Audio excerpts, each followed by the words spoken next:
میرا نام ہانیہ ہے۔ میری عمر 22 سال ہے۔ میری شادی کو ابھی ایک ہی ہفتہ ہوا تھا کہ میری بہن سونیا ہمارے گھر رہنے آئی۔ ایک دن میں نے اپنے شوہر کے ساتھ مذاق کرنے کا سوچا۔ میں نے سونے کو کہا تو میرے کپڑے پہن کر میرے کمرے میں بیٹھ جاؤ۔ اس نے ایسے ہی کیا۔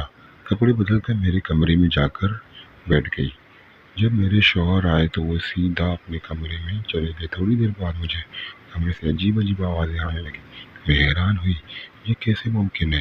میں نے کھڑکی سے دیکھا تو میرے شوہر میری بہن یعنی اپنی سالی کے ساتھ کام کر رہے تھے اور میری بوائے سونی بھی انجوائے کر رہی تھی۔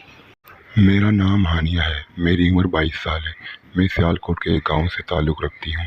میں بہت ہی خوبصورت ہوں۔ میرے نئے نقش کافی خوبصورت ہیں اور حسن بھی کمال کا تھا۔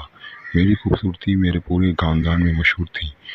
جبھی میرے لیے رشتوں کی لائن لگ گئی تھی، پر میرا تعلق اتنے کھاتے پیتے گھرانے سے نہیں تھا کہ میرے ابو میرا رشتہ جلدی کر سکتے۔ اسی وجہ سے انہوں نے یہی سوچا کہ جب میں بڑی ہو جاؤں گی تبھی میرا رشتہ ہوگا۔ لیکن جیسے جیسے میں بڑی ہوتی گئی تو میری شرارتوں کے ساتھ میرا حسن بھی بڑھتا چلتا رہا اور میں اپنی عمر سے بڑی لگنے لگ گئی تھی۔ میرے ابو نے امی کے کہنے پر میرا رشتہ کر دیا تھا۔ میری ایک ہی بہن بھی تھی۔ ہم دو بہنیں ہیں، ایک دوسرے کا سہارا تھی۔ میں اس کا بہت خیال رکھتی تھی اور اس کا ہر کام میں ساتھ دیتی تھی۔ وہ مجھ سے 1 سال چھوٹی تھی۔ ہمارا بیچ 1 سال کا فرق تھا، لیکن میں اسے اپنے سے چھوٹی ہی سمجھتی تھی۔ جو کوئی بھی ہم دونوں کو دیکھتا تھا وہ یہی کہتا تھا کہ ہم دونوں جڑواں ہیں۔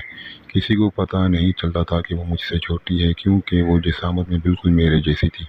میرا رشتہ ہو گیا تھا، لیکن سونیا کا رشتہ ابھی تلاش کر رہے تھے، پر وہ میرے رشتے سے کافی خوش تھی اور مجھے بہت چھیڑتی رہتی تھی کہ شادی کے بعد میرے بہت مزے ہوں گے۔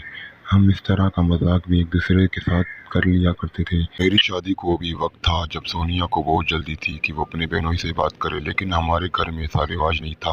اس لیے میں نے اسے منع کر دیا تھا کہ وہ زبردستی ہی میرا موبائل لے گئی اور میرے ہونے والے شوہر سے بات کرنے لگی تھی۔ میرے ہونے والے شوہر کو بالکل سمجھ نہ آیا کہ وہ میں نہیں ہوں بلکہ میری بہن ہے۔ انہیں یہی لگا کہ وہ جس سے بات کر رہے ہیں وہ میں ہی ہوں۔ اسی طرح میری بہن بھی انجوائے کر رہی تھی اور مجھے تنگ بھی کرتی تھی کہ میرے ہونے والے شوہر کو میری پہچان نہیں ہے۔ میں اس کی بات کو مذاق میں ٹال دیتی تھی اور برا نہیں مانتی تھی، کیوں وہ بچی تھی اور مجھ سے بھی شرارتی تھی۔ ہم لوگ یہ چیز بھی مذاق میں اڑا دیتے تھے۔